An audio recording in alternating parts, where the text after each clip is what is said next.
दोस्तों, आपने यह अनुभव किया होगा कि आपके आसपास उन लोगों की जिंदगी में खुशहाली उतनी नहीं होती है जो धर्म कर्म या पूजा पाठ करते हैं, जबकि दुष्ट या अधर्मी लोगों की जिंदगी में अधिक सुख होता है।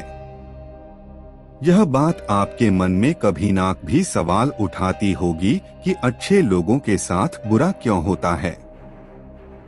लेकिन आज के अधिकांश लोग इस रहस्य के बारे में नहीं जानते, क्योंकि धार्मिक ग्रंथों को सही से पढ़ते नहीं या उन पर लिखी हुई बातों पर विश्वास नहीं करते।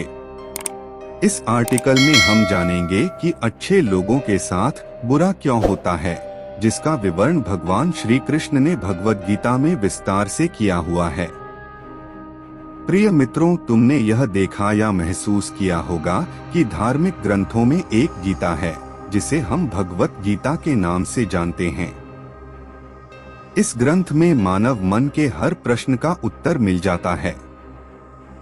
गीता के वर्णन के अनुसार जब भी अर्जुन के मन में कोई संदेह उठता था, वह उस संदेह का समाधान ढूंढने के लिए भगवान श्री कृष्ण के पास जाता था। एक दिन अर्जुन भगवान श्री कृष्ण के पास गया और कहा, हे वासुदेव, मेरे मन में एक संदेह है जिसका समाधान सिर्फ आप ही बता सकते हैं। इस पर श्री कृष्ण ने उत्तर दिया, हे धनंजय, अपने मन के संदेहों को विस्तार से बताओ, फिर मैं उसका समाधान दूंगा। तब अर्जुन बोला, हे नारायण, कृपया मुझे यह बताएं कि अच्छे लोगों के साथ बुरा ही क्यों होता है, जबकि बुरे लोग हमेशा खुशहाल दिखते हैं। श्री कृष्ण उसके कहने पर मुस्कान के साथ बोले, हे पार्थ, मनुष्य का देखना या महसूस करना वास्तव में उसका होने वाला नहीं होता है, बल्कि अज्ञान के कारण वह सच्चाई को समझ नहीं पाता। इस पर अर्जुन हैरान हो गया और बोला, हे नारायण, आप क्या कहना चाहते हैं, मुझे समझ नहीं आया। अब श्री कृष्ण ने कहा, अब मैं तुम्हें एक कथा सुनाता हूँ, जिसे सुनकर तुम समझ जाओगे कि हर प्राणी अपने कर्मों के अनुसार ही फल प्राप्त करता है। अर्थात जो बुरा कर्म करता है उसे बुरा ही फल मिलता है, और जो अच्छा कर्म करते हैं उन्हें अच्छा ही फल मिलता है। क्योंकि अच्छे कर्म और बुरे कर्म मनुष्य पर निर्भर करते हैं। प्रकृति हर मनुष्य को राह चुनने का मौका देती है, लेकिन इसका फैसला करना कि व्यक्ति किस राह पर चलना चाहता है, यह उनकी इच्छा पर निर्भर करता है।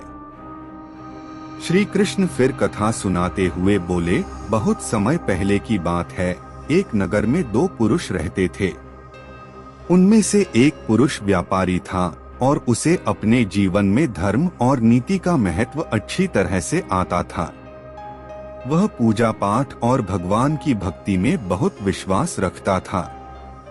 चाहे कुछ भी हो जाए, वह मंदिर जाना कभी नहीं भूलता था और दान और धर्म जैसे कर्मों में कमी नहीं करता था। वहीं दूसरे पुरुष का कर्म उस पहले पुरुष से पूरी तरह विपरीत था। वह प्रतिदिन मंदिर तो जाता था, लेकिन पूजा पाठ का उद्देश्य नहीं, बल्कि मंदिर के बाहर से चप्पल और धन चुराने का उद्देश्य से जाता था। उसे दान और नीति जैसे कर्मों के प्रति कोई आकर्षण नहीं था। जैसे जैसे समय बीतता गया, एक दिन उस नगर में जोरदार बारिश हुई। बारिश की वजह से उस दिन मंदिर में केवल पंडित ही रह गए और किसी और की उपस्थिति नहीं थी। जब दूसरे पुरुष को यह खबर मिली तो उसके मन में आया कि यह सही मौका है मंदिर के धन चोरी करने का। उसने बारिश में ही मंदिर पहुंचते हुए पंडित की नजरों से बचकर मंदिर के सभी धन और आभूषण चुरा लिए और वहां से निकल गया। इसी समय धर्म कर्म में विश्वास रखने वाले दूसरे पुरुष भी मंदिर पहुंचा और भगवान के दर्शन किए। हालांकि दुर्भाग्य से मंदिर का पुजारी उस दूसरे पुरुष को ही चोर समझ बैठा और शोर मचाने लगा। शोर के साथ साथ मंदिर में भीड़ जमा हो गई और सभी लोग उस भले पुरुष को चोर मानने लगे और उसे अपमानित करने लगे। वह भले व्यक्ति उस स्थिति को देखकर हैरान हो गया और उसे समझ नहीं आ रहा था कि उसके साथ क्या हो रहा है। उसने किसी तरह उन सभी लोगों से बचकर और मंदिर से निकलने का प्रयास किया, लेकिन दुर्भाग्य से उसका साथ वहां भी नहीं छोड़ा। रास्ते पर जाते समय एक गाड़ी ने उस व्यक्ति को घायल कर दिया। अब लंगड़ाते हुए वह पुरुष रास्ते से घर की ओर चल पड़ा। रास्ते में जाते जाते उस व्यक्ति ने दुष्ट व्यक्ति से मुलाकात की जो मंदिर से चोरी करके जा रहा था। दुष्ट व्यक्ति खुशी के साथ झूमता हुआ जा रहा था और वह यह बोल रहा था कि आज तो मेरी किस्मत ही चमक गई, इतना सारा धन मिल गया। यह बातें उस भले आदमी ने सुन ली और उसे हैरानी हुई। उसे क्रोध आया और घर जाकर उसने सभी भगवान की फोटो को निकालकर फेंक दिया। वह भगवान से नाराज होते ही अपना जीवन व्यतीत करने लगा। समय बीतता रहा और अंत में दोनों ही पुरुषों की मृत्यु हो गई और उनकी आत्माएं यमराज के पास पहुंची।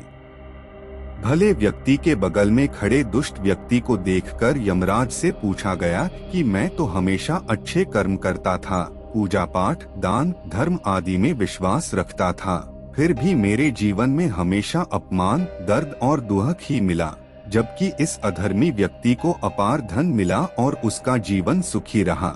ऐसा क्यों? इस पर यमराज ने उसे समझाया कि पुत्र, तुम गलत समझ रहे हो। जिस दिन तुम्हें गाड़ी से टक्कर लगी थी वह तुम्हारे जीवन का आखिरी दिन था, लेकिन तुम्हारे अच्छे कर्मों के कारण तुम्हारी मृत्यु एक छोटी सी दुर्घटना में बदल गई। इस दुष्ट व्यक्ति की किस्मत में राजयोग था, लेकिन उसके दुष्ट कर्मों के कारण उसका राजयोग छोटे मोटे धन की चोरी में बदल गया। श्री कृष्ण अर्जुन से कहते हैं कि अब तुम्हें इस प्रश्न का उत्तर मिल गया। मानवों को यह सोचना कि भगवान उनके अच्छे कर्मों को नजरअंदाज कर रहे हैं, बिल्कुल सत्य नहीं है। भगवान हमें वही किस्मत दे रहे हैं जो हमारे कर्मों के अनुरूप होती है। यह लोगों को समझने में नहीं आता है। हालांकि अगर आप अच्छे कर्म करते हैं तो भगवान की कृपा सदैव आप पर बनी रहती है। इसलिए मनुष्य को अपने जीवन में अच्छे कर्म करने की आवश्यकता होती है। भगवान श्री कृष्ण ने भी गीता में बताया है कि किसी भी कर्म का फल व्यर्थ नहीं जाता, चाहे वह अच्छा हो या बुरा।